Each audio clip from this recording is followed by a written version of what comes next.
All right, Greg, news that I just found out about, and this is huge for VA buyers.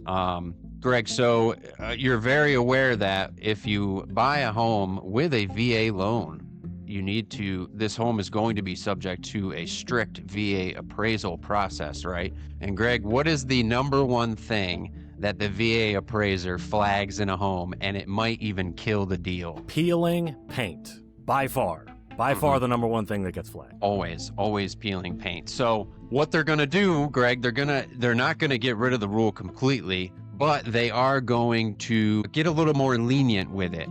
From my understanding, they will be starting May 1st, 2026. Any home built after the year 1978, if the appraiser finds peeling paint, and that's including the interior and the exterior of the home as well, that will not be flagged. Maybe it be mentioned on the report, but it will not, quote unquote, kill the deal. Making sense there, right, Greg? And then can you just tell the listener why are they picking 1978? Yeah, well, so two things. Before I answer that question, so when you would get the appraisal report back, it would be like the appraisal is approved with conditional repairs, right? So it would be like, it's approved, contingent on, the repair of the peeling paint. So scraping, repainting, all that. And so so the appraisal will no longer have that condition as part of the appraisal. But 1978, when lead-based paint was outlawed. So anything post-1978 is guaranteed to not have lead-based paint. Anything pre-1978 could theoretically have lead-based paint. Correct. And I say kill the deal. It not necessarily is going to kill the deal if it has peeling paint. But a lot of times, Greg, right, you might find yourself with a seller who says, listen, this is a seller's market. You're making me scrape paint and then repaint this whole side of my house right now. Forget that. We're going to move forward and not do that and put it back on the market.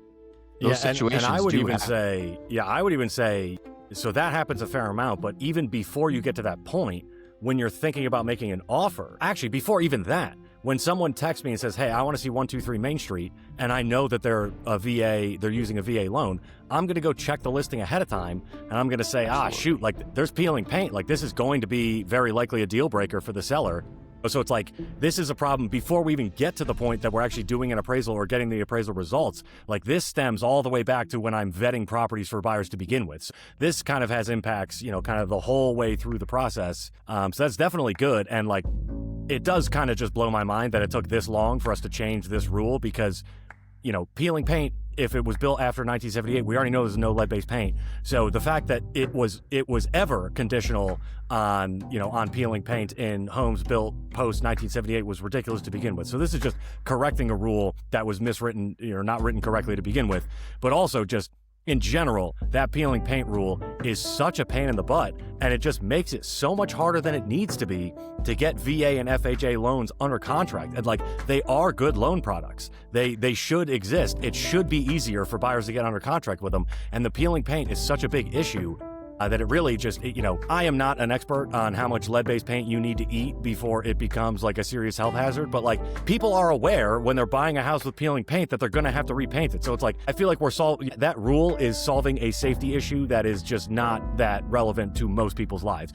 You're not moving in and then immediately eating a bunch of paint and then 10 years later repainting the house. If you have peeling paint, when you buy it, you move in, you're rectifying that, shortly before you've eaten too much paint to begin with. So in my opinion, like, this is a step in the right direction, but like, can we have the conventional appraisals and the VA and FHA appraisals subject to the same process? Now let's put everybody on an even playing field, and then we no longer have to do this silly game where somebody gets an FHA pre-approval and a conventional pre-approval just because there might be a house that's otherwise perfect, but the shed, right, the shed behind the house has peeling paint on it. Oh no, now all of a sudden this is a problem for an FHA buyer. The rest of the house could be absolutely perfect, but now there's peeling paint on a shed. By the way, the shed was put up in 2010, right? So it's like, we know there's no lead-based paint on it anyway, and it's a 60 square foot structure that's 15 years old with peeling paint, so now we can't use an FHA loan. Like, the whole thing is just very silly. I see I have successfully activated you. You happen to have caught me on a topic that I... No, I agree. And let me make this clear too. This is just for VA. You mentioned that VA versus FHA. This is strictly just for the VA. Yeah, well, I will tell you a quick story on that. I had someone with a VA loan purchase a house. And now this wouldn't have solved this because the barn out back was built before 1978 anyway. But the house itself was perfect. It had just been redone. Everything was brand new. There's a barn from 1842, quarter mile back in the property. This was like a 10-acre or 12-acre lot. There's a barn way back there that had peeling paint on it, and it was a massive barn. It was like 2.5 stories, with the carriage house thing up top. It was huge, and there's peeling paint on the barn. And so then it was like, okay, now we need to repaint the barn. To get a commercial painter, to pay retail price to repaint this barn would have been $15,000 probably. Luckily, the buyer owned I think he owned a flooring business or something. But anyway, he had access to commercial painting supplies, and he had a crew that he could use. So he went in and did it himself, and it ended up being fine. But it was that absolutely would have killed the deal if not for this specific buyer happening, he happened to have the infrastructure to get it done. But it was just it was so silly where it's this house is perfect. There's a barn that you got to take a 15-minute walk to that has some peeling paint on it. It's a $500,000 house, and we're going to kill this deal because this barn, has peeling paint. It's just the whole thing is so silly. And just to reiterate too, what you just said, the buyer had to do it. So the buyer is literally doing work, investing material on a house they do not own yet. Money on a house they do not own yet. Very risky to have to do that. Yeah. Yeah, because then you lose your job the week before closing, and now you spent all this money on a house, and now you can't close on it, and now you're just up the creek without a paddle. Yeah. So no, overall pretty good. Hopefully our veterans don't have to go through this headache as much anymore when they're trying to find a home to buy. All right. Although I don't want to paint too rosy of a picture because most of the inventory is pre-1978 anyway, so it's this is actually not gonna have that big of an effect. But that's whatever. a great point. Baby steps, It's something. Yeah, it's something. You got to take your little wins as you get them.